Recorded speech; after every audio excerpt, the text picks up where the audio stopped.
Hey guys, Dave from Wolf on the Wilds. It is a beautiful day. It probably doesn't look like it for some of you, but where I'm from, February is usually the coldest month. It's 6 degrees Celsius right now. It's above freezing. For February, it's beautiful. I had to get out, and I know I've done a pine tree video before, but I just wanted to kind of retouch on it because it was a long time ago, and I want to make sure that I didn't miss anything from the previous video, and I couldn't be bothered to go back and look for it to make sure, so I'm just going to redo it. Okay, so first of all, there are white pine, there are red pine, and there are yellow pine. And how you generally tell is by the number of pine needles that are attached to each little packet, like a glocket, I should have looked that up. I don't even know what they're called. But right at the end, they're all attached, and most of that little packet end was left on the branch, but they're still attached at the very bottom. And let's see if I can. Didn't bring a camera stand, so I don't know if you can see that, but you should be able to tell there are 5 pine needles per packet, and that's how you know you're dealing with a white pine. Now, in my opinion, I think white pine is probably the best way to go for a very, very useful tree. But pine pitch is pine pitch and pine wood is pine wood. And for the most part, pine needles are pine needles. And you'll understand why all that's important soon. But I do think that white pine is probably the better way to go, at least for its medicinal qualities. So keep that in mind. Pretty much any evergreen tree will have certain medicinal abilities, qualities to it, kind of whatever. White pine is probably your strongest, I think. Okay, let's start with the tree trunk and sort of work our way up from there, I suppose. So first of all, you got your pine wood. Okay, now pine wood is a great way to get a fire going, especially in areas where the pine sap, the resin, is really, really concentrated in the wood. Pine sap is very flammable. So when it's really concentrated in an area, that's called fatwood. You've probably heard of it. That's where you get it.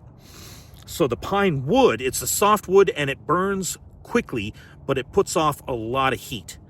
So you can get a coal base going really, really well by starting off with pine and working up to like birch and then hardwood. That's how you get your fires really roaring with a good coal base.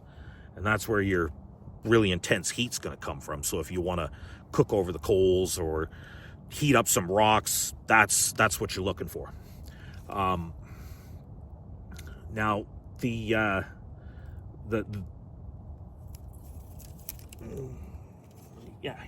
we'll just do that. Sort of down near the base, you've got dead twigs. Now, we haven't really had much snow or rain or anything like that around here and over the last couple of weeks. But even if we did, this would be dry. This would be a great sort of like stage 1, stage 2 fire building. Your pencil lead. Now, these are going to burn fast. But again, pine wood burns hot. So that's going to help. So anywhere,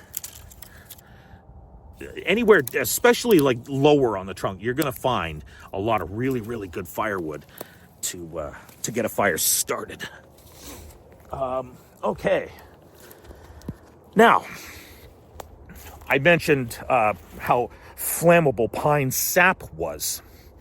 Well,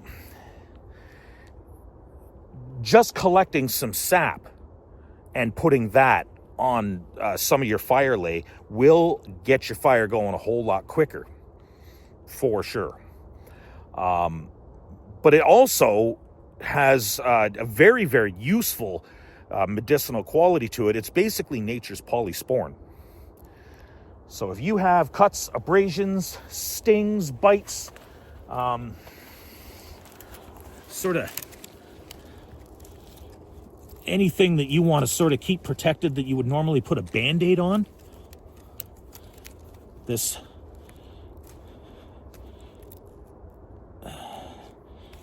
see how crumbly that is?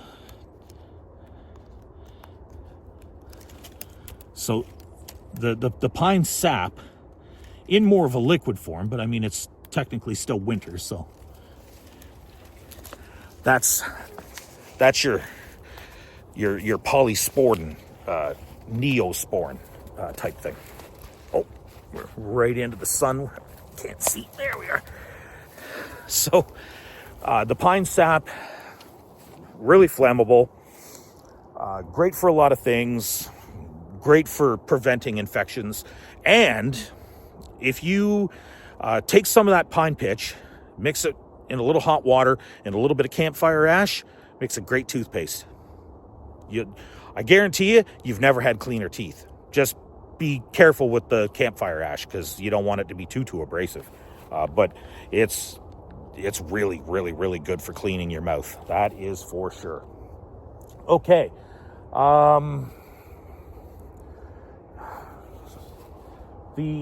Back to the pine needles. Pretty much any evergreen, but like I say, especially white pine, you can make like a tea out of it, and it'll give you calories. It'll definitely warm you up, and it is packed with vitamin C. Probably not as much vitamin C as you would find in, say, cedar, but still lots of vitamin C.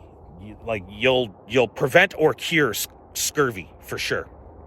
So that's another very, very, very useful trait with the white pine tree. You can even put in some of the pine sap into your tea, which some people might think it might sweeten it up a little bit, and no, it'll give it kind of a piney, kind of bitter, but it will soothe your stomach. If you're having stomach digestive problems, IBS, if you got an angry gut, a little bit of that in the tea will definitely help as well. So, I mean, with so many benefits coming from a tree rather than, normally I do plants, there's not much out right now, middle of February, snow all over the ground.